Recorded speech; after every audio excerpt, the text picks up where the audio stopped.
इस मूवी में एक लड़का अपनी फ्रेंड की मॉम को पटा लेता है और वो उसके साथ खूब रोमांस करता है, लेकिन जब इसके बारे में उसका दोस्त जान जाता है तो वो क्या करता है, यही हम इस मूवी में देखेंगे। मूवी की स्टार्टिंग में हम मार्क नाम के एक आदमी को देखते हैं। मार्क जॉगिंग कर रहा था, तभी अचानक उसके सामने एक आदमी आ जाता है।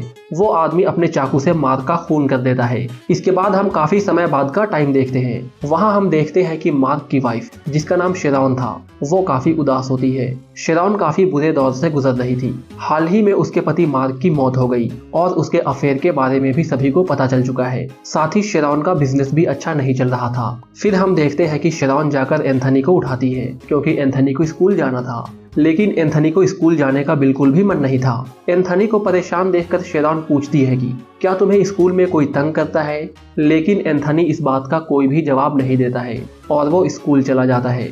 इसके बाद शेरॉन से मिलने बार्नेस आता है। बार्नेस एक डिटेक्टिव होता है और वो मार्क के मर्डर केस पर काम कर रहा था। वो शेरॉन को मार्क के केस के बारे में बताने आया था। बार्नेस और शेरॉन बचपन के दोस्त होते हैं। बार्नेस शेरॉन को लाइक भी करता है, लेकिन शेरॉन ने बार्नेस को अब तक कोई भी मौका नहीं दिया है। दूसरी ओर हम देखते हैं कि स्कूल में एक लड़का एंथनी को परेशान करता है। तभी वहाँ डिलॉन नाम का दूसरा लड़का आता है। डिलॉन को देखकर ब्रेंट वहाँ से चला जाता है। तभी वहाँ पे मेगन भी आती है। एंथनी मेगन को लाइक करता था, लेकिन एंथनी के पास इतनी हिम्मत नहीं थी कि वो मेगन से अपने दिल की बात कह सके।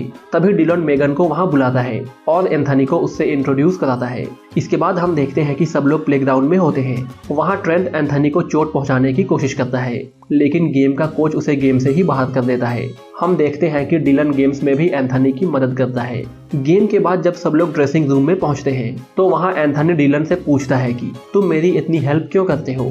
इस बात पर डिलन कहता है कि तुमने हाल ही में अपने डैड को खोया है और मेरे डैड ने भी 2 साल पहले सुसाइड कर ली थी। मुझे मालूम है कि पिता को खोने का दुख क्या होता है, बस इसलिए मैं तुम्हारी हेल्प कर रहा हूँ। इसके बाद एंथनी जैसे ही अपना लॉकर खोलता है तो उसके कपड़े वहां नहीं होते हैं। इसके बाद एंथनी अपने कपड़े ढूंढने लगता है।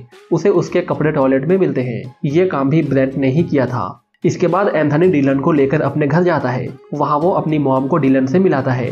साथ ही वो कहता है कि आज उसने घर पर एक पार्टी भी रखी है।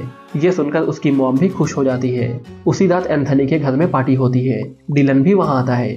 डिलन वहाँ वॉशरूम ढूंढ रहा था, लेकिन वो गलती से शेरॉन के रूम में चला जाता है। यहाँ डिलन उनकी फैमिली फोटोज को देख रहा था। तभी शेरॉन वहाँ आ जाती है। दोनों एक दूसरे से बातें करने लगते हैं।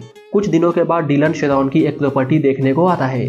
दरअसल शेरॉन अपना घर बेच रही थी, क्योंकि वो अब इस घर में नहीं रहना चाहती, क्योंकि उसे इस घर में अपने पति की बहुत याद आती है। डिलन उससे कहता है कि उसके अंकल इस प्रॉपर्टी को खरीदना चाहते हैं। इसके बाद वो पूरे घर को देखता है। इसके बाद हम देखते हैं कि स्पोर्ट्स में एंथनी ब्रेंट से भी अच्छा परफॉर्म करता है।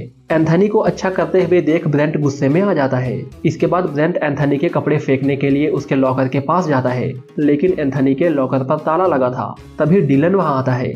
वो ब्रेंट को एंथनी के लॉकर के पास देखकर उसे धमकी देता है कि वो आगे से एंथनी को परेशान ना करे। दूसरी ओर हम देखते हैं कि शेरॉन को उसके एक्स ने मेल किया था। शेरॉन को पहले भी ऐसे लेटर्स आ चुके हैं, लेकिन पहले वो इन सब चीजों को इग्नोर कर देती थी। शेरॉन इस बात को डिटेक्टिव बार्नेस से भी छुपाती है, क्योंकि वो नहीं चाहती कि बार्नेस को उसके अफेयर के बारे में मालूम हो। जब शेरॉन इन लेटर्स के बारे में अपने सेक्रेटरी से पूछती है तो उसकी सेक्रेटरी भी कहती है कि उसे बार्नेस को इन्फॉर्म कर देनी चाहिए। यहाँ भी शेरॉन बहाना बना देती है और वो बार्नेस को कुछ भी नहीं बताती। दूसरी ओर हम देखते हैं कि डिलन एंथनी को मोटिवेट करता है। वो एंथनी से कहता है कि वो मेगन से डेट के बारे में पूछे। फिर एंथनी मेगन को डेट के लिए पूछता है और मेगन मान जाती है। फिर एंथनी डिलन की कार लेकर डेट पर चला जाता है, जिसकी वजह से डिलन को एंथनी के घर पर ही रुकना पड़ता है। घर में शेरॉन और डिलन अकेले थे। दोनों बातें करने लगते हैं। घर पर डिलन शेरॉन से मार्क की बुक को फाड़ने के लिए कहता है। शेरॉन ऐसा करते हुए काफी रिलैक्स फील करती है। दूसरी ओर एंथनी अपनी डेट पर काफी खुश था। दोनों एक दूसरे को किस करते हैं। घर में जब शेरॉन नहा रही थी तो डिलन भी बाथरूम में जाता है और वो अपने कपड़े उतारकर नहाने लगता है। शेरॉन उसे मना नहीं कर पाती है। यहाँ पर दोनों इंटीमेट होते हैं। यहीं से इन दोनों का अफेयर शुरू हो जाता है।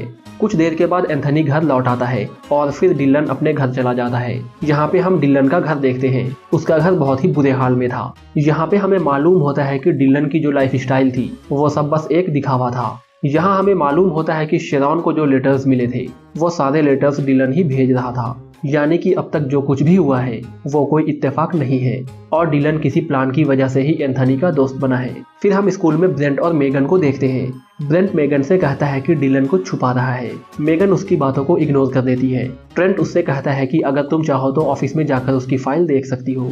दरअसल मेगन की मॉम ऑफिस में काम करती थी, इसलिए मेगन किसी की भी फाइल को आसानी से चेक कर सकती थी। फिर हम देखते हैं कि ट्रेंट डिलन से कहता है कि उसे उसकी सच्चाई मालूम हो गई है। यह सुनकर डिलन परेशान हो जाता है। इसके बाद डिलन एक प्लान बनाता है। वो एंथनी से कहता है कि उसे उसके लिए एक झूठ बोलना होगा। एंथनी डिलन को मना नहीं कर पाता है। इसके बाद डिलन अपने हाथ को एक चाकू से काटता है और वो सबसे कहता है कि ये काम ब्रेंट ने किया है। चूंकि ये एक सीरियस केस था, इसलिए डिटेक्टिव बार्नेस भी वहाँ आता है। बार्नेस के पूछने पर डिलन कहता है कि ब्रेंट ने ही चाकू से मुझे मारा है, साथ ही वो इसी चाकू से एंथनी को भी डराया करता था। जब बार्नेस एंथनी से इस बारे में पूछता है तो एंथनी हाँ कहता है।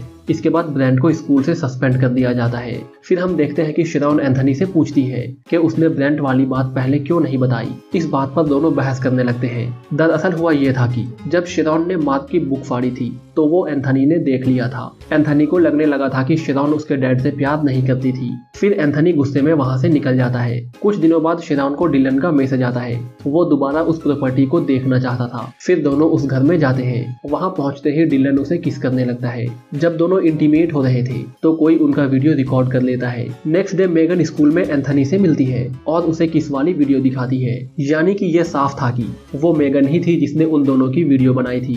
दरअसल हुआ ये था कि मेगन को डिलन की सच्चाई मालूम हो गई थी और जब मेगन ने डिलन से बात की तो डिलन ने भी मेगन को उसी जगह पर मिलने के लिए बुलाया था जहाँ पर वो और शिरॉन थे। फिर मेगन एंथनी से कहती है कि डिलन हम सबसे झूठ बोल रहा है।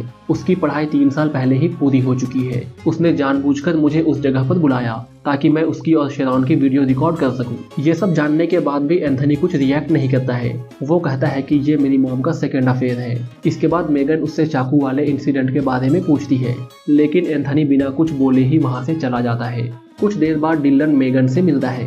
वो मेगन के फोन से वीडियो अपनी फोन में लेता है। कुछ दिनों बाद शिरॉन ये जान जाती है कि किसी ने उसकी किस वाली वीडियो सोशल मीडिया पर फैला दी है। ये देखकर वो बहुत परेशान हो जाती है। तभी वहाँ डिटेक्टिव बार्नेस आता है। वो शिरॉन से कहता है कि उसे मार्क वाले केस से निकाल दिया गया है क्योंकि ये केस आगे ही नहीं बढ़ रहा था। तभी शिरॉन बार्नेस को उस वीडियो के बारे में बताती है, साथ ही वो उन लेटर्स के बारे में भी बताती है। ये सुनकर बार्नेस बहुत गुस्सा हो जाता है क्योंकि शिरॉन ने उससे ये सारी बातें छुपाई थी, जिसके बाद वो गुस्से में वहाँ से चला जाता है। दूसरी ओर एंथनी को मेगन का मैसेज आता है। वो उसे डिलन के घर पर बुलाती है। एंथनी वहाँ पहुँचता है लेकिन उसके घर में कोई नहीं था। तभी डिलन पीछे से एंथनी पर हमला करता है। एंथनी बेहोश हो जाता है। यहाँ हमें मालूम होता है कि डिलन ने ही मेगन के फोन से एंथनी को मैसेज किया था। फिर डिलन मेगन के फोन से शिरॉन को मैसेज करता है। वो कहता है कि आज एंथनी मेरे घर पर ही रहेगा। उसी रात शिरॉन को अपने पिछले वाले अफेयर का मेल आता है। वो शिरॉन को मिलने के लिए बुलाता है। मिलने से पहले शिरॉन इस बारे में डिटेक्टिव बार्नेस को भी बता देती है। इसके बाद शिरॉन उस जगह पर पहुंच जाती है। वहाँ वो डिलन को देखती है। डिलन उसे सारी सच्चाई बताता है। दरअसल शिरॉन का पहले जिसके साथ अफेयर चल रहा था वो कोई और नहीं बल्कि डिलन का फादर था। जब इस अफेयर के बारे में सबको मालूम हो गया तो डिलन के फादर ने सुसाइड कर लिया और इसका जिम्मेदार डिलन शिरॉन को ही मानता है और इसलिए वो उससे बदला लेना चाहता था। इसके बाद डिलन आगे कहता है कि उसी ने उसके हस्बैंड मार्क का मर्डर किया था। इसके बाद डिलन शिरॉन को एक चाकू देता है और उसे सुसाइड करने के लिए कहता है।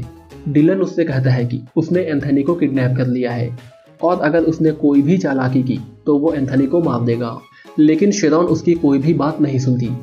शिरॉन चाकू डिलन पर ही मारती है और वहां से भागने लगती है। तभी डिटेक्टिव बार्नेस भी वहां पहुंच जाता है। बार्नेस अंदर जाकर डिलन को ढूंढता है लेकिन डिलन वहां से गायब था। इसके बाद शिरॉन और बार्नेस एंथनी को ढूंढते हैं। दूसरी ओर जब एंथनी को होश आता है तो वो देखता है कि वो एक पेड़ से बंधा हुआ है और पास ही मेगन भी बंधी हुई है। फिर दोनों एक दूसरे की मदद करते हुए रस्सियों को खोल लेते हैं। तभी बार्नेस और शिरॉन भी डिलन के घर पर पहुंचते हैं। दोनों एंथनी को ढूंढने के लिए पास वाले जंगल में जाते हैं। तभी अचानक डिलन वहाँ पे आता है और बार्नेस पर पीछे से हमला कर देता है। हमले की वजह से बार्नेस बेहोश हो जाता है। इसके बाद डिलन बार्नेस की गन उठा लेता है और वो शिरॉन के पीछे जाता है। तभी वहाँ पे एंथनी आता है और वो डिलन को समझाने की कोशिश करता है। तभी अचानक मेगन पीछे से डिलन पर हमला कर देती है। फिर गुस्से में शिरॉन डिलन को बहुत मारती है जिससे वो बेहोश हो जाता है। शिरॉन डिलन को जान से मारना चाहती थी लेकिन एंथनी उसे रोक देता है।